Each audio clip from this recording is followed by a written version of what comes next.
Di pagi hari yang cerah, SMK Negeri 1 Kota Bekasi mengadakan upacara peringatan Hari Batik. Seluruh murid hadir untuk ikut memperingati Hari Batik.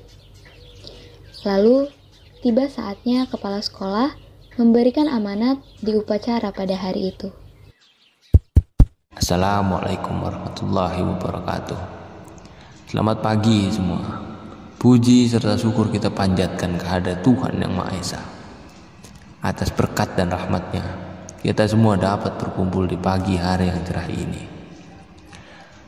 Anak-anakku sekalian, berkumpulnya kita hari ini tidak lain untuk memperingati Hari Batik. Maka dari itu, Bapak akan menceritakan asal-usul batik yang mungkin dari kalian belum banyak yang mengetahui. Pada Kerajaan Majapahit,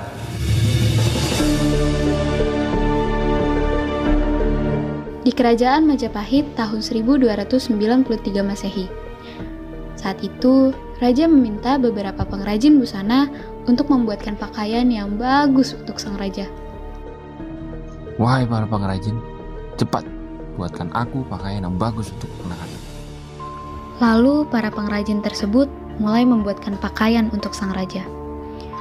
Satu persatu pengrajin menunjukkan pakaian yang telah mereka buat. Tetapi sang raja menolaknya karena tidak suka. Sampai ketika pengrajin terakhir menunjukkan sepotong pakaian yang kemudian membuat raja terkagum.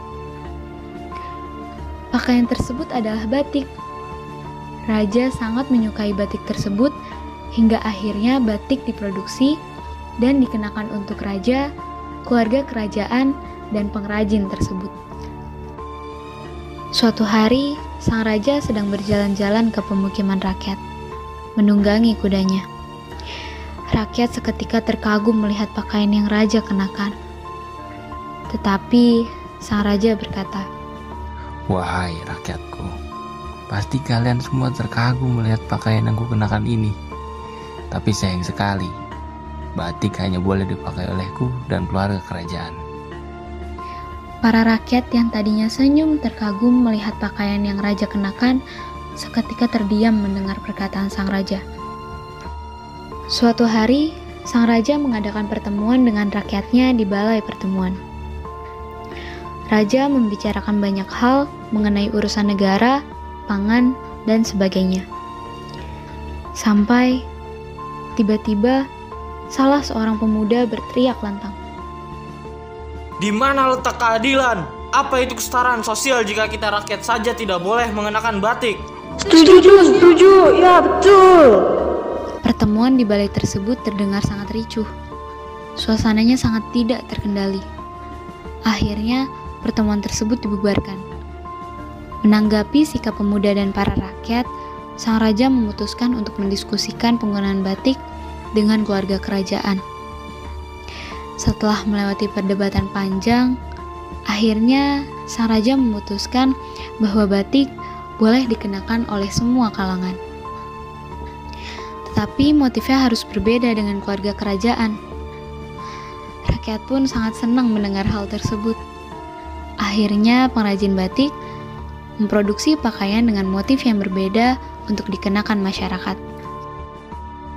Seiring berjalannya waktu, pengrajin batik bermunculan dari segala penjuru negeri dengan motif yang berbeda sesuai dengan daerah asalnya. Batik mulai dikembangkan menjadi berbagai macam motif unik yang tersebar di setiap daerah di Indonesia dengan ciri khas masing-masing dan memiliki makna yang beragam. Seiring berkembangnya zaman, batik mulai dikembangkan dengan sentuhan-sentuhan modern. Hingga saat ini, batik menjadi pakaian formal dipakai oleh masyarakat dan menjadi kebanggaan Indonesia. Kemudian, tanggal 2 Oktober 2009 resmi ditetapkan sebagai Hari Batik Nasional. Sejarah Hari Batik Nasional bermula saat batik diakui pada sidang keempat Komite Antar Pemerintah tentang Warisan Budaya Tak Benda yang diselenggarakan UNESCO di Abu Dhabi pada 2 Oktober 2009. Hal tersebutlah yang membuat tanggal 2 Oktober ditetapkan sebagai Hari Batik Nasional. Dan saat ini telah banyak desainer Indonesia yang menggabungkan batik dengan gaya modern dan menciptakan karya yang luar biasa. Nah, kira-kira seperti itulah cerita asal-usul batik. Sampai kini batik menjadi pakaian masyarakat dan kebanggaan Indonesia. Dan kita sebagai generasi penerus bangsa, terutama kalian para generasi muda, harus mempertahankan batik sebagai warisan budaya Indonesia sebagaimana para leluhur kita memperjuangkan batik.